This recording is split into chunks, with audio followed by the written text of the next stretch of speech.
भक्तों, पूज्य गुरुजी ने अभी अपनी 2 दिन पहले की कथा में मकर संक्रांति के दिन एक ऐसा विशेष उपाय बताया है जो उन्होंने आज तक अपनी किसी भी कथा में नहीं बताया। पूज्य गुरुजी ने कहा कि जब आपके हाथ तंग चल रहे हो, जब रुपए पैसे कहीं से प्राप्त ही ना हो पा रहे हो, जीवन में चारों तरफ से सिर्फ और सिर्फ परेशानियां आ गई हों, उनसे बाहर निकलने का कोई रास्ता ना दिखाई पड़ रहा हो, व्यापार, फैक्ट्री, नौकरी, दुकान या कुछ भी ना चल रहा हो, चारों तरफ से नुकसान ही नुकसान हो रहा हो, तो आपको यह एक उपाय सिर्फ मकर संक्रांति के दिन कर लेना है। और गुरुजी ने कहा कि आप कुछ ही दिनों में देखेंगे कि आपके जीवन में कितना बड़ा चमत्कार हुआ है। धन प्राप्ति के नए नए मार्ग बन जाते हैं, जीवन की सारी बाधाएं समाप्त हो जाती हैं। नमस्कार दोस्तों, आप देख रहे हैं वास्तु पूजा। आज हम आपको मकर संक्रांति का एक बहुत ही चौंकाने वाला और असरदार उपाय बताने वाले हैं। टूटी हुई चप्पल से जुड़ा हुआ उपाय जो आपकी गरीबी, रुकावट और नकारात्मक ऊर्जा को दूर कर सकता है। वीडियो को अंत तक जरूर देखें दोस्तों। मकर संक्रांति वह दिन होता है जब सूर्यदेव मकर राशि में प्रवेश करते हैं। इस दिन किए गए छोटे छोटे उपाय भी कई गुना फल देते हैं। टूटी चप्पल का उपाय दोस्तों, अगर आपके घर में पुरानी या टूटी हुई चप्पल पड़ी है तो मकर संक्रांति के दिन यह उपाय जरूर करें। उपाय करने की विधि: 1. मकर संक्रांति के दिन सूर्योदय से पहले उठ जाएं।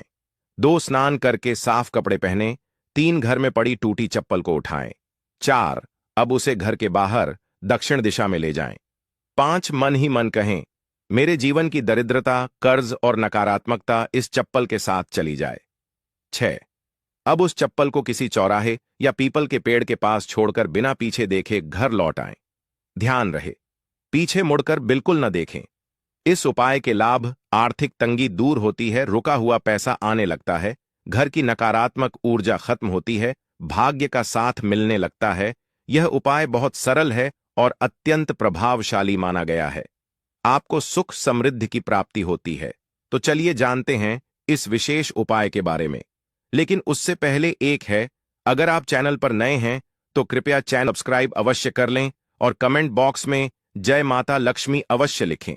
मां लक्ष्मी आपकी इस वीडियो को जो भी मनुष्य पूरा देखे उसकी सारी मनोकामनाएं पूरी कर देना, उसकी झोली खुशियों से भर देना। भक्तों, क्या आप जानते हैं कि आपके पैरों की चप्पल भी आपके जीवन का भाग्य बदल सकती है? घर में सुख, शांति और बरकत लाने में हमारे आसपास की हर चीज का बड़ा महत्व है। हिंदू सनातन ज्योतिष शास्त्र के अनुसार हमारे जीवन पर उन वस्तुओं का गहरा प्रभाव पड़ता है जिनका संबंध हमारे ग्रहों से होता है। इसलिए घर की हर चीज को सही जगह पर रखना और उसके महत्व को समझना बेहद जरूरी है। आज हम बात करेंगे पैरों में पहनने वाले चप्पल की। यह हमारे रोजमर्रा के जीवन का अहम हिस्सा है। लेकिन क्या आप जानते हैं कि यह आपकी किस्मत को भी प्रभावित कर सकती है? सही तरीके से रखी गई चप्पलें घर में सुख और समृद्धि लाती हैं, जबकि लापरवाही से रखी गई चप्पलें दुर्भाग्य और आर्थिक परेशानियों का कारण बन सकती हैं। भक्तों, कहा जाता है कि किसी इंसान की चप्पल देखकर उसकी आर्थिक और सामाजिक स्थिति का अंदाजा लगाया जा सकता है। सही आदतें और चप्पलों की देखभाल न सिर्फ आपके भाग्य को संवार सकती हैं, बल्कि जीवन को और भी सुखद बना सकती हैं। तो आइए जानते हैं उन महत्वपूर्ण बातों के बारे में जो चप्पलों से जुड़ी हैं और जिन पर ध्यान देना बेहद जरूरी है। लेकिन उससे पहले, अगर आप चाहते हैं कि मां लक्ष्मी का आशीर्वाद हमेशा आपके साथ रहे, तो इस वीडियो को लाइक करें, चैनल को सब्सक्राइब करें और कमेंट बॉक्स में जय मां लक्ष्मी हम पर और हमारे परिवार पर कृपा करें, हमारे दुख दूर करें जरूर लिखें। नंबर 1, टूटी या पुरानी चप्पलें। आपने अक्सर देखा होगा कि कई लोगों के घर में टूटी हुई या बहुत पुरानी चप्पलें पड़ी रहती हैं। लोग इन्हें ठीक करवाने या फेंकने में देर कर देते हैं, लेकिन ऐसी चप्पलें घर में अशांति और नकारात्मक ऊर्जा का कारण बनती हैं। इसीलिए अगर आपकी कोई चप्पल टूट जाए या बेकार हो जाए तो उसे तुरंत घर से हटा दें। नंबर 2, मुख्य द्वार पर जूते चप्पल ना रखें।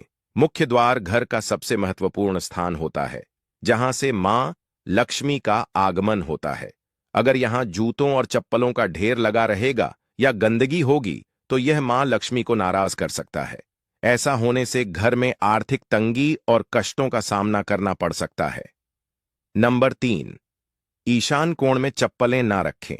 घर के उत्तर पूर्व कोने को ईशान कोण कहा जाता है और इसे बेहद पवित्र माना गया है। इस दिशा में भगवान का वास होता है। अगर आप इस दिशा में जूते या चप्पल रखते हैं तो यह अशुभ माना जाता है। इससे घर में नकारात्मक ऊर्जा फैलती है और दरिद्रता का वास हो सकता है। नंबर 4, चप्पलें सही तरीके से रखें। अक्सर लोग चप्पल उतारते समय उन्हें ऐसे ही फेंक देते हैं, जिससे एक चप्पल दूसरी के ऊपर आ जाती है। यह एक अशुभ संकेत माना जाता है। ऐसा करने से नकारात्मक ऊर्जा का प्रभाव बढ़ा सकता है।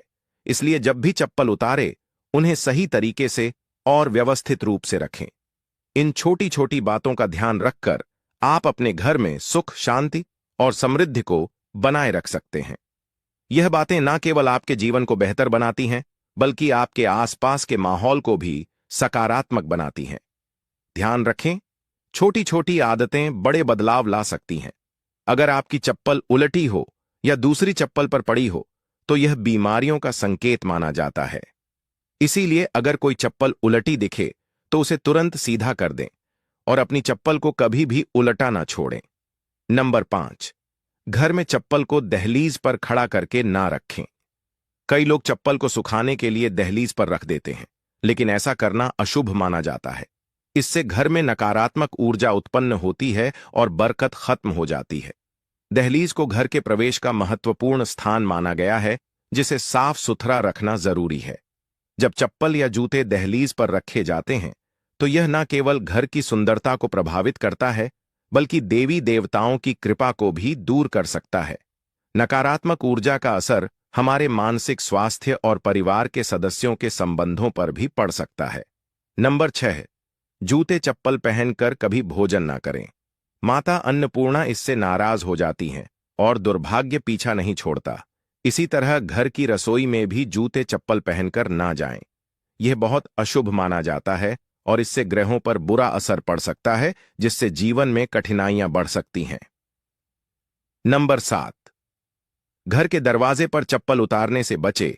किसी को भी उपहार में जूते चप्पल ना दें। पुराने टूटे या घिसे हुए जूते चप्पल पहनना भी अशुभ माना जाता है। यह दुर्भाग्य को निमंत्रण देता है। अपने जूते चप्पलों को हमेशा साफ रखें और नियमित रूप से धोकर पहनें। घर में जूते चप्पल इधर उधर बिखरे ना रखें। जिस घर में चप्पल बिखरी रहती है, वहां शनिदेव का अशुभ प्रभाव पड़ता है। नंबर 8, अगर आप शनिदेव की कृपा पाना चाहते हैं, तो शुभ कार्य के लिए जाते समय या घर से बाहर निकलते समय फटे हुए जूते चप्पल कभी ना पहनें। ऐसा माना जाता है कि फटे या टूटे हुए जूते चप्पल पहनने से कार्य में रुकावट आ सकती है। शनिदेव को फटे हुए जूते चप्पल अप्रिय लगते हैं, जिससे उनकी नाराजगी हो सकती है। इसीलिए शुभ अवसरों पर हमेशा अच्छे और सही जूते चप्पल पहनने की सलाह दी जाती है। यदि संभव हो तो नए या अच्छी स्थिति में जूते चप्पल पहनें, ताकि आपकी यात्रा सफल और शुभ हो।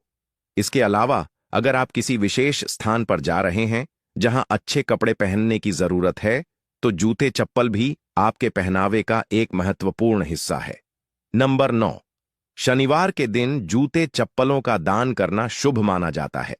खास तौर पर चमड़े से बने जूते चप्पल शनिवार को दान करने से शनिदेव प्रसन्न होते हैं। ऐसा माना जाता है कि यह दान इंसान की आर्थिक स्थिति सुधार है और जीवन की बाधाओं को दूर करता है। अलावा दान करने से इंसान के पाप कम होते हैं और पुण्य में वृद्धि होती है। यह न केवल मानसिक शांति देता है, बल्कि संतोष और आत्मिक प्रसन्नता भी प्रदान करता है। नंबर 10, घर में फटे पुराने जूते चप्पल रखने से बचे। पुराने और अनुपयोगी जूते चप्पल घर में रखने से नकारात्मक ऊर्जा फैलती है। इसका असर यह होता है कि घर में कोई ना कोई बीमार रहता है और गरीबी का वास बना रहता है। इसके साथ ही यह घर में वास्तु दोष भी उत्पन्न करता है। ऐसे जूते चप्पलों को या तो घर से बाहर निकाल दें या किसी जरूरतमंद को दान कर दें। नंबर 11, जिन लोगों की कुंडली में शनि ग्रह भारी होता है या जिनकी ग्रह दशा में शनि की 7.5 चल रही होती है, उनके लिए यह उपाय विशेष लाभकारी हो सकते हैं। उन्हें मंगलवार, शनिवार और ग्रहण के दिन जूते चप्पल खरीदने से परहेज करना चाहिए। अमावस्या के दिन भी जूते चप्पल न खरीदें, क्योंकि ऐसा करना जीवन में नकारात्मक ऊर्जा और समस्याओं को आकर्षित कर सकता है। नंबर 12, किसी और इंसान की चप्पल पहनने से बचें। घर के सदस्यों की चप्पल इस्तेमाल करना सामान्य है, लेकिन बाहरी इंसान की चप्पल पहनने से आपको उनके दुर्भाग्य और संघर्षों का सामना करना पड़ सकता है। यह आदत अशुभ मानी जाती है और इसे हमेशा टालना चाहिए। नंबर 13, शनिदेव को प्रसन्न करने का एक आसान तरीका है। शनिवार को काले जूते पहनकर हनुमान मंदिर जाएं। मंदिर के बाहर जूते उतारकर हनुमान जी के दर्शन करें और प्रार्थना के बाद उन जूतों को वहीं छोड़ दें। यह जूते किसी जरूरतमंद के काम आएंगे, जिससे शनिदेव और बजरंगबली प्रसन्न होंगे। यह उपाय आपके जीवन की कठिनाइयों को दूर कर घर में सुख समृद्धि लाएगा। नंबर 14, अन्न और धन के भंडार वाले स्थान को पवित्र रखें। जहां घर का अनाज या धन रखा हो, वहां जूते चप्पल पहनकर कभी ना जाएं। ऐसा करना अशुभ माना जाता है और इससे धन हानि या अन्य की बर्बादी हो सकती है। इन स्थानों को साफ सुथरा और जूते चप्पल रहित रखना बेहद जरूरी है। नंबर 15, पुराने और अनुपयोगी जूतों का उपाय। शनिवार के दिन अपने किसी पुराने या अनुपयोगी जूते पहनकर किसी चौराहे पर जाएं। वहां जूते उतारकर प्रार्थना करें कि आपकी धन संबंधी सभी समस्याएं इन जूतों के साथ समाप्त हो जाएं। प्रार्थना के बाद उन जूतों को वहीं छोड़कर घर लौट आए। यह उपाय आपके घर में बरकत और आर्थिक समृद्धि लाने में सहायक हो सकता है। आपके अन्न और धन के भंडार हमेशा भरे रहेंगे। भक्तों, घर के मंदिर में जो एक लोटा जल रखा जाता है, उसका क्या करें? घर के मंदिर का लोटा कैसा हो? पीतल का हो, तांबे का हो, और घर के मंदिर में जो एक लोटा जल रखा होता है, उस जल का हम क्या करें? कुछ लोग करते हैं गलती और बाद में पछताते हैं। ऐसी गलती आप कभी मत करना, नहीं तो कंगाल हो जाओगे, बर्बाद हो जाओगे। घर के मंदिर में एक लोटा जल ऐसे कभी मत रखना। साथ ही जानिए दीपक घर में कौन से पदार्थ का रखना चाहिए। तांबे का, लोहे का, पीतल का, कांसे या फिर स्टील का, कांच का या फिर माटी का। कुछ लोग घर में रखते हैं गलत दीपक और घर हो जाता है बर्बाद। इस पदार्थ का दीपक तो हम भी नहीं रखते। और जानिए, दीपक की लौ कच्चे कलावे से बनाए या रुई से या फिर सूती हाथ में बंधने वाले कलावे से कुछ लोग करते हैं, भयंकर गलती लग जाता है। पितृदोष, शनि दोष, काल सर्प दोष, मंगल दोष, भयंकर से भयंकर गरीबी का दोष भी लग जाता है। भक्तों, कुछ लोग यहां पर ऐसे भी होंगे जो इस वीडियो को बीच में ही छोड़ देंगे। अगर इस वीडियो को आपको छोड़ना ही है तो अभी छोड़ देना, परंतु लक्ष्मी जी मां का अपमान मत करना वीडियो को अधूरा छोड़कर। इसलिए आपको घर के मुख्य द्वार पर जल कैसे छिड़कना है, इस कार्य विधि को पूरा ही देखें। आधा अधूरा देखने से समझ लेना आप मां लक्ष्मी का अपमान कर रहे हैं। भक्तों, बहुत समय से आप लोगों के प्रश्न आ रहे हैं कि मुख्य द्वार पर जल छिड़कने का सही समय क्या होता है और सही विधि क्या होती है। किस समय हमें जल छिड़कना चाहिए और क्या मुख्य द्वार पर जल छिड़कने के लिए स्नान करना आवश्यक है या बिना स्नान किए भी मुख्य द्वार पर जल का छिड़काव किया जा सकता है। झाड़ू लगाने से पहले या फिर झाड़ू लगाने के बाद जल छिड़कना चाहिए। और एक और प्रश्न आया है कि क्या पीरियड्स में हम अपने घर के मुख्य द्वार पर जल का छिड़काव कर सकते हैं या मुख्य द्वार पर दीपक दान कर सकते हैं। और जल से ही जुड़ा हुआ एक और प्रश्न है आपका कि घर के मंदिर में जो प्रतिदिन हम एक लोटा जल रखते हैं, उस जल का हमें क्या करना चाहिए, किस प्रकार प्रयोग करना चाहिए। क्या हम उसे खाने में प्रयोग कर सकते हैं या फिर हम किसी पौधे में डाल सकते हैं। उस जल का उपयोग किस प्रकार से होना चाहिए। और कुछ लोगों का कहना यह है कि जब हम मुख्य द्वार पर जल छिड़क हैं तो घर के अंदर की तरफ से जल छिड़क या घर के बाहर की तरफ से जल का छिड़काव करें। इसके बारे में कई लोग शंका में हैं। आज यह शंका भी दूर हो जाएगी और मुख्य द्वार पर जल छिड़कने से संबंधित आपका अगला प्रश्न है कि कई ऐसे लोग हैं जो कि फ्लैट में रहते हैं, कुछ ऐसे लोग हैं जो किराए के मकान में रहते हैं, एक ही कमरे में रहते हैं, तो उन्हें अपने घर पर मुख्य द्वार पर दीपदान किस प्रकार से करना चाहिए, जल कहां छिड़कना चाहिए, मतलब वह इस जगह को मुख्य द्वार मानकर वहां पर मुख्य द्वार से जुड़े हुए उपाय करें। तो आज की वीडियो पूरी तरह से आपके प्रश्नों पर ही आधारित है। मुख्य द्वार पर जल छिड़कने का सही समय क्या होता है और सही विधि क्या होती है। तो देखिए, अगर आप मुख्य द्वार पर जल छिड़क हैं तो आपको ध्यान रखना है कि जल आप एक दिन पहले ही मतलब रात को सोने से पहले एक पात्र में कोई भी आप पात्र ले सकते हैं। जैसे कि आप एक तांबे का भी पात्र ले सकते हैं। तांबे का ना हो तो आप पीतल का ले सकते हैं, स्टील का ले सकते हैं, चांदी का ले सकते हैं, जो भी पात्र आपके पास उपलब्ध हो। एक लोटे में थोड़ा सा गंगा जल डाल दीजिए और उसके ऊपर शुद्ध जल भर दीजिए। और हां, गंगा जल ना हो तो भी परेशान होने की आवश्यकता नहीं है। सिर्फ शुद्ध जल से भी आप पात्र को भर सकते हैं और उस जल से भरे पात्र को अपने घर की रसोई में रख दीजिए। अब जैसे कि आप अगले दिन सुबह उठकर इस जल का छिड़काव अपने घर के मुख्य द्वार पर करेंगे। अब बहुत से भक्तों के प्रश्न आए हैं कि क्या हम स्नान से पहले यह जल छिड़क सकते हैं या फिर स्नान करना आवश्यक है। देखिए, मुख्य द्वार पर जो सुबह सबसे पहले जल छिड़का जाता है, जैसे कि जो रसोई में रखा हुआ जल होता है, यह एक तरीके से उपाय के तौर पर किया जाता है। भक्तों, घर में किसी भी प्रकार की परेशानी हो, किसी भी प्रकार के दुख दर्द रहता हो, गरीबी हो या फिर कलह क्लेश बहुत अधिक रहता है, मतलब किसी भी प्रकार की नकारात्मक ऊर्जा से आप परेशान हैं, बहुत समय से परेशानियों में ही गिरे हुए हैं, तो ऐसे में घर की रसोई में रखा जाता है और यही जल घर के मुख्य द्वार पर सुबह उठकर छिड़का जाता है। इस जल के छिड़काव से आपके घर की कोई भी परेशानी हो बहुत शीघ्र समाप्त हो जाती है। इस उपाय को करने से आपके घर में सुख समृद्धि भी आती है, कला क्लेश से भी मुक्ति मिलती है, बीमारियों से भी मुक्ति मिलती है। मतलब देखिए, किसी भी प्रकार की मानसिक परेशानी हो, शारीरिक परेशानी हो, आर्थिक तंगी हो या आपके घर में कोई वास्तु दोष हो, किसी भी प्रकार का ग्रह दोष हो, जैसे कि कई बार ऐसा होता है कि कई लोगों के ऊपर कई प्रकार के बुरे ग्रह दोषों का प्रभाव होता है, जिसकी वजह से घर में परेशानियां हमेशा बनी रहती हैं। तो ग्रह दोषों के प्रभाव से भी आपको मुक्ति मिलती है। वास्तु दोष और पितृदोष भी समाप्त होता है।